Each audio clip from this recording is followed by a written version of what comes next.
जय हिंद। आज के इस वीडियो में हम लोग 12वीं कक्षा के भूगोल विषय के चैप्टर नंबर 5 पर परिचर्चा करेंगे। भूगोल चैप्टर नंबर 5 क्लास 12। चैप्टर का नाम है प्राथमिक क्रियाएं। आज के हमारे परिचर्चा का विषय है प्राथमिक क्रियाएं, भूगोल विषय पाठ नंबर 5। तो प्राथमिक क्रिया क्या है, प्राथमिक क्रिया को कितने वर्गों में बांटा गया है, इसी पर हम सब विस्तार से चर्चा करेंगे। तो प्राथमिक क्रिया को जानने से पहले, समझने से पहले हम लोग ये जाने कि क्रिया कहते किसे हैं। क्रिया किसे कहते हैं? तो मानव अपनी जीविका के लिए, मनुष्य अपनी जीविका के लिए जो काम करता है, मानव के उसी काम को हम क्रिया कहते हैं। मानव अपनी जीविका के लिए जो काम करता है, मानव के उस काम को हम क्रिया के नाम से जानते हैं। मन में प्रश्न होगा, क्रिया कितने प्रकार के होते हैं, क्रिया के कितने रूप हैं? तो आपको बता दें, क्रिया 2 प्रकार के होते हैं। मानव जो काम करता है, उनका मानव के कार्यों को, क्रिया को 2 रूपों में बांटा गया है। पहला है आर्थिक क्रिया, दूसरा है गैर आर्थिक क्रिया। मन में प्रश्न होगा, आर्थिक क्रिया किसे कहते हैं और गैर आर्थिक क्रिया किसे कहते हैं? तो बात लेते हैं आर्थिक क्रिया की। तो आर्थिक क्रिया उस क्रिया को कहते हैं, आर्थिक क्रिया उस क्रिया को कहते हैं जिसे करने से हमें आय की प्राप्ति होती है। जिस क्रिया को करने से, जिस काम को करने से हमें आय की प्राप्ति होती है, उस क्रिया को हम आर्थिक क्रिया के नाम से जानते हैं। और जिस क्रिया को करने से आय की प्राप्ति नहीं होती है, जिस क्रिया को करने से आय की प्राप्ति नहीं होती है, तो उसे हम गैर आर्थिक क्रिया के नाम से जानते हैं। अब सवाल है, मानव क्रिया क्या है? तो मानव क्रिया आर्थिक क्रिया है। मानव क्रिया क्या है? तो मानव क्रिया आर्थिक क्रिया है। क्योंकि मानव कोई भी काम लाभ के उद्देश्य से ही करता है। मानव की जो क्रियाएं हैं, मानव के अधिकांश क्रियाओं को आर्थिक क्रिया कहा जाता है। और मानव, क्योंकि मानव कोई भी काम लाभ को आधार मानकर ही, लाभ को ध्यान में रखकर ही करता है। मन में प्रश्न होगा, तो मानव ने सबसे पहले कौन सा काम किया? तो मानव सभ्यता का जब इस धरती पर विकास हुआ, तो मानव ने सबसे पहले कृषि कार्य को किया था, शिकार किया था। मानव अपने जीविका के लिए सबसे जो पहला काम किया, उसका नाम था आखेट या शिकार था। लेकिन आगे चलकर मानव अस्थायी रूप से बसने लगा, और अस्थायी रूप से बसने लगा तो कृषि का विकास हो गया। कृषि के विकास ने मानव जीवन को बदल डाला, जीने की कला को बदल डाली। तो आइए जानते हैं कि मानव क्रिया के कितने प्रकार हैं। तो मानव क्रिया के 4 वर्ग हैं। मानव क्रिया मतलब आर्थिक क्रिया। आर्थिक क्रिया के कितने प्रकार हैं? तो उत्तर होगा 4 प्रकार हैं। या मानव क्रिया के कितने प्रकार हैं? तो 4 प्रकार है।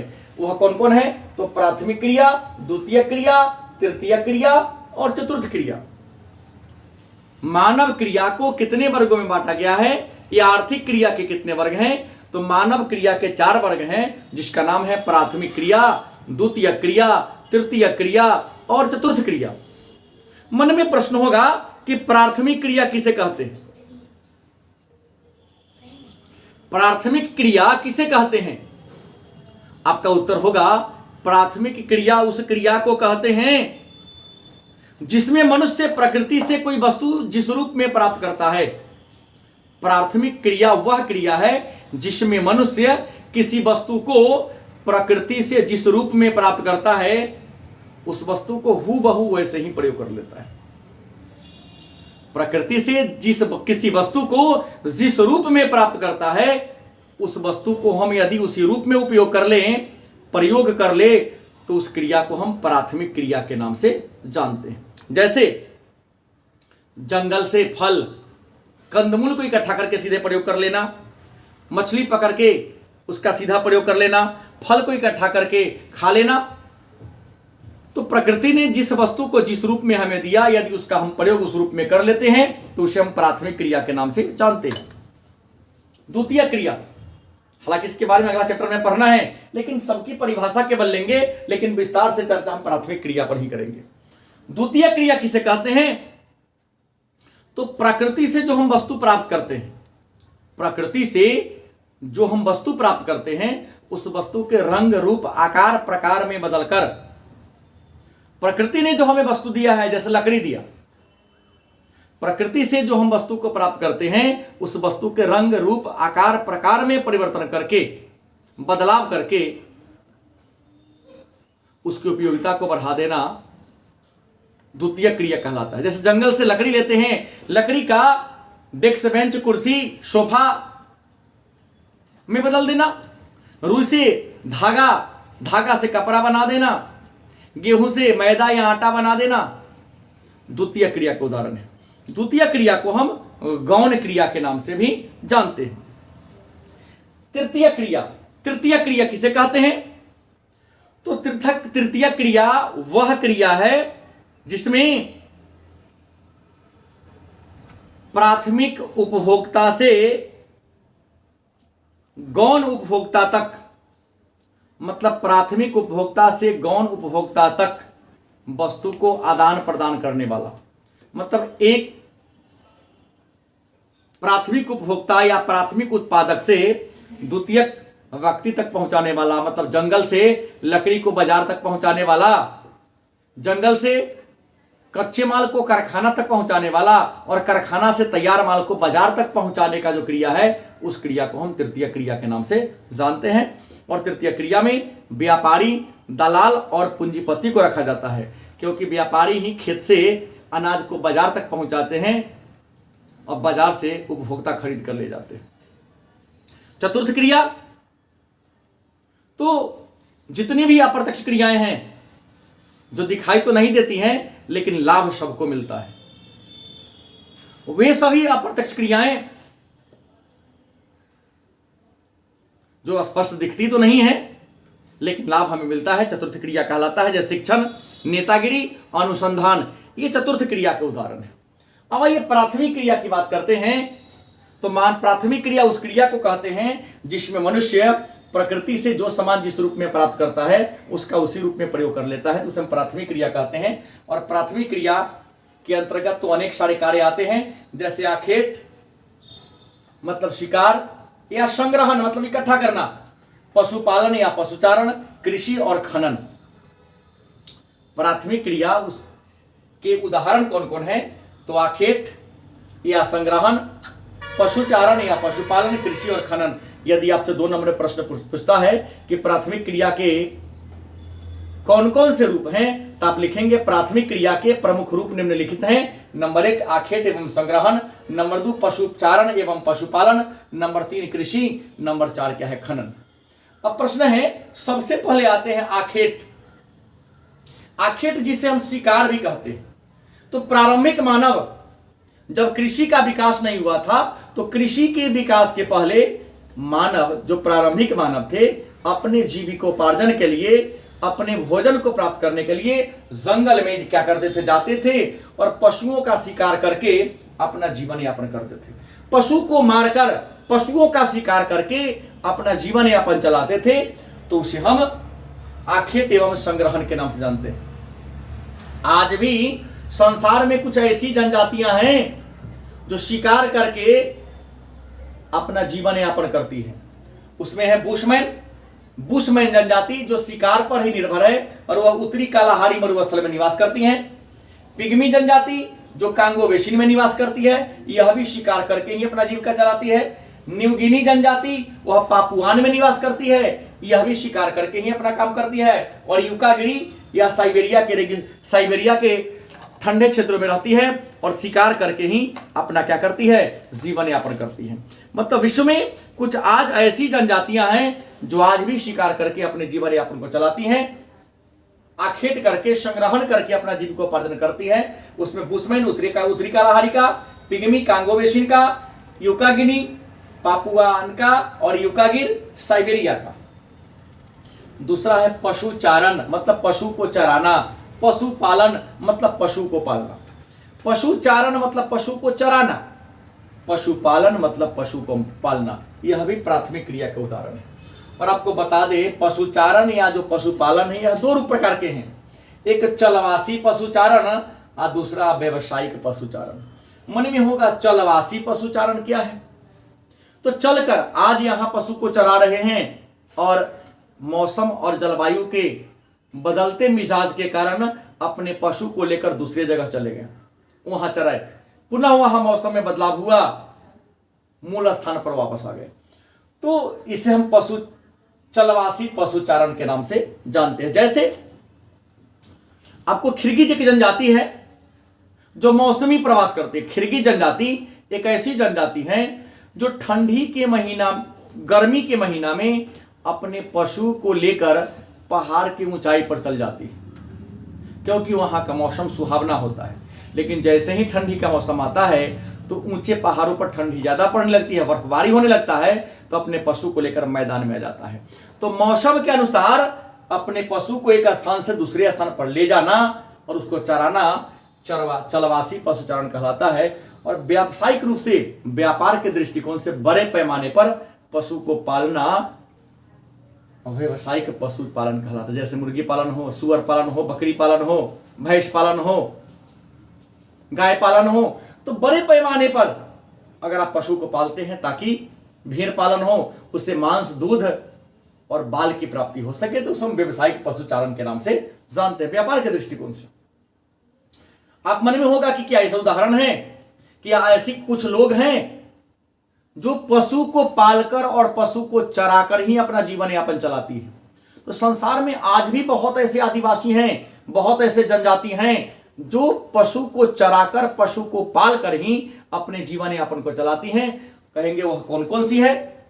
तो मसाई जनजाति जो अफ्रीका में निवास करती है, पशु पर अपने जीविका के लिए निर्भर रहने वाली जनजाति है, पशु को चराकर जो जीवन यापन चलाती है, उसमें कौन है? तो अफ्रीका की मसाई जनजाति, नाइजीरिया की फुलानी जनजाति, अरब की बद्दू जनजाति, मध्य एशिया के खिरगी जनजाति, मलेशिया का सेमांग जनजाति और गुजर, गद्दी और बकरवाल जो भारत के हिमालय क्षेत्र में रहती हैं और हिमालय प्रदेश में, और भोटिया जनजाति जो उत्तराखंड में है।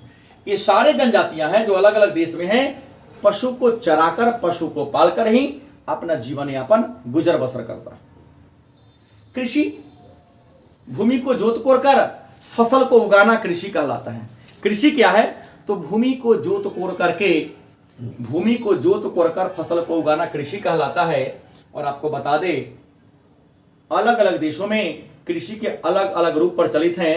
तो उन कृषि के पूरे स्वरूपों को 10 वर्गों में बांटे हैं। जैसे निर्वाह कृषि, रोपण कृषि, विस्तृत कृषि, मिश्रित कृषि, डेयरी कृषि, भूमध्य सागरीय कृषि, अंगूर की खेती, उद्यान कृषि, कारखाना कृषि और संगठन कृषि। हालांकि कृषि के बारे में भी चर्चा अगला चैप्टर में करना है, पूरा कृषि ही पढ़ना है, लेकिन यहां केवल परिभाषा जानेंगे। निर्वाह कृषि क्या है? हमने कहा कृषि क्या है, तो भूमि को जोत कोड़ कर फसल को उगाना कृषि कहलाता है। कृषि के कितने रूप हैं? 10 रूप हैं। इसमें पहला है निर्वाह कृषि, जीने के लिए। निर्वाह का मतलब जीवन यापन, जीने के लिए। जीने के लिए जो हम खेती बाड़ी करते हैं उसे निर्वाह कृषि करते हैं। उतना ही उगाएंगे अनाज जितना कि हमें अनाज की क्या है, जरूरत है। निर्वाह कृषि के 2 प्रकार हैं, स्थानांतरित कृषि और गहन निर्वाह कृषि। जनसंख्या कम थी, जंगल ज्यादा था, तो लोग क्या करते थे? जंगलों को काटते थे, जलाते थे, उसके राख में मिट्टी मिलाकर जो खेती करते थे उसे हम स्थानांतरित कृषि या आदिकालीन निर्वाह कृषि, काटो या जलाओ खेती या झूम खेती के नाम से जानते हैं। और यह जो स्थानांतरित कृषि है, यह पहाड़ी ढलानों पर, पहाड़ी क्षेत्रों में आदिवासियों के द्वारा किया जाता है। जनसंख्या बढ़ गई तो बढ़ती हुई आवश्यकता के कारण स्थानांतरित कृषि के स्वरूप में भी क्या आया, बदलाव आया। और स्थानांतरित कृषि के जब स्वरूप में बदलाव आया तो बड़े पैमाने पर खेती की जाने लगी, तो उस कृषि को हम गहन निर्वाह कृषि के नाम से जानते हैं। और आपको बता दें कि गहन निर्वाह कृषि के 2 प्रकार हैं। गहन निर्वाह कृषि के कितने रूप हैं? 2 रूप हैं। एक चावल रहित, दूसरा चावल सहित। चावल रहित में मतलब धान की खेती नहीं होती है, और चावल सहित मतलब अन्य अनाजों के साथ चावल को भी उगाया जाता है। रोपण कृषि। रोपण कृषि क्या है? तो कहता है कि रोपण कृषि वह कृषि है जिसमें पौधशाला में पहले पौधा को तैयार करके, बिछड़ा को तैयार करके विस्तृत खेतों पर पेड़ को लगा दिया जाता है, पौधा को लगा दिया जाता है, तब खेती की जाती है। तो उससे हम रोपण कृषि कहते हैं। रोपण कृषि में आम, लीची, कटहल, बरहल इन सारे का नाम आ जाएगा। विस्तृत अनाज कृषि शुष्क और अर्धशुष्क क्षेत्रों में जहां जनसंख्या क्या है, ज्यादा है, तो यंत्र। विस्तृत कृषि क्या है? यंत्र की सहायता से जहां जनसंख्या है, यंत्र, मशीन, उन्नत किस्म के बीज, रासायनिक उर्वरक और कीटनाशक दवा की सहायता से बड़े पैमाने पर जो खेती बाड़ी की जाती है, यंत्र और उन्नत किस्म के बीज की सहायता से जो बड़े पैमाने पर कृषि की जाती है, उसे हम विस्तृत अनाज कृषि के नाम से जानते हैं। मिश्रित कृषि, कृषि के साथ साथ पशु को पाल लेना। कृषि के साथ साथ पशु को भी क्या कर लेना? पाल लेना।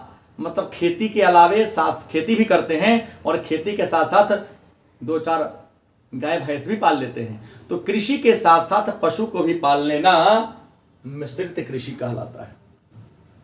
डेयरी कृषि, दूध के उत्पादन के लिए बड़े पैमाने पर पशु को पालना। दूध के उत्पादन के लिए बड़े पैमाने पर पशु को पालना डेयरी कृषि कहलाता है। भूमध्य सागरीय कृषि। भूमध्य सागरीय कृषि मतलब भूमध्य सागर के इर्द गिर्द जहां की जलवायु क्या है? नम है, जहां हमेशा वर्षा होती है।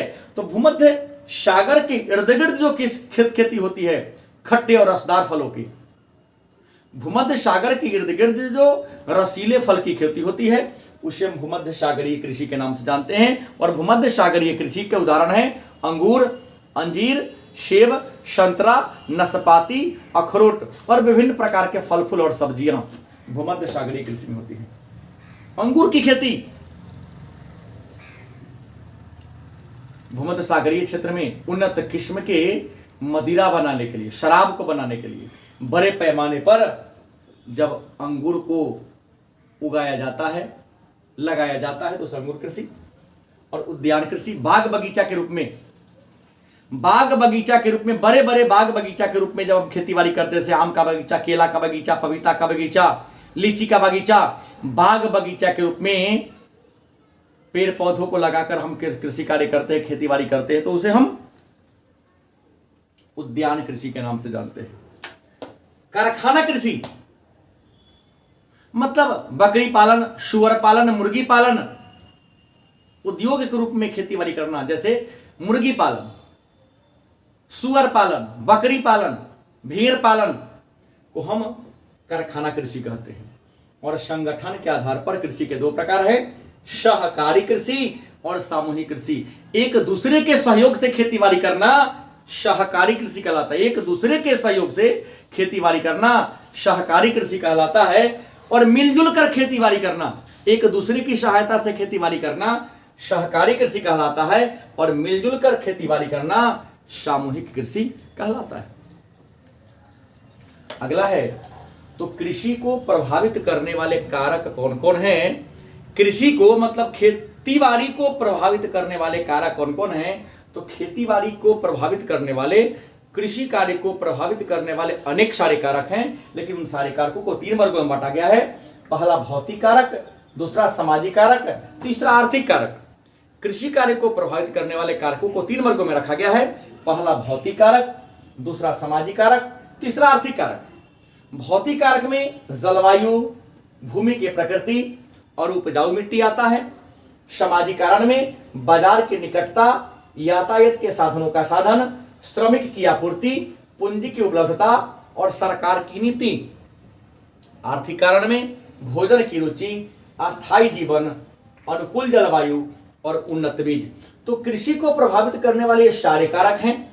प्रश्न पूछने का तरीका होगा, यदि आपसे पूछे कृषि को प्रभावित करने वाले भौतिक कारक कौन कौन हैं, तो आप यहाँ 3 का नाम देंगे, जलवायु, भूमि की प्रकृति और उपजाऊ मिट्टी।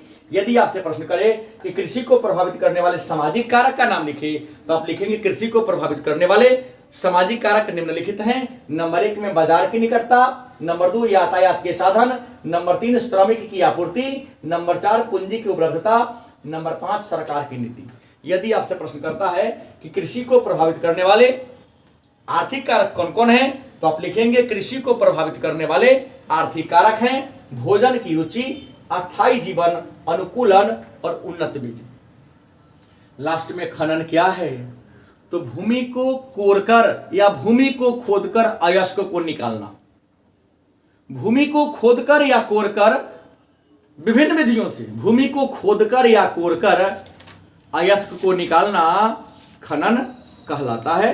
और खनन को प्रभावित करने वाले कारक कौन कौन हैं, तो आपको बता दें कि खनन को प्रभावित करने वाले जो कारक हैं, खनन क्या है जान लीजिए कि भूमि को खोदकर कोड़कर, भूमि को खोदकर या कोड़कर अयस्क को निकालना खनन कहलाता है।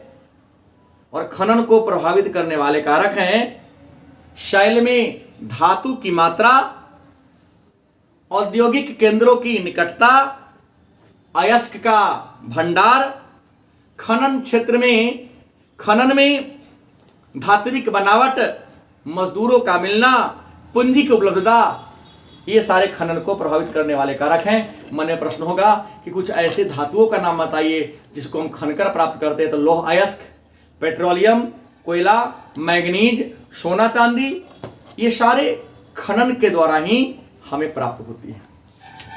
तो ये रहा प्राथमिक क्रिया और उसके प्रकार या रूप। कल के क्लास में हम लोग द्वितीयक क्रिया के बारे में विस्तार से चर्चा करेंगे। धन्यवाद।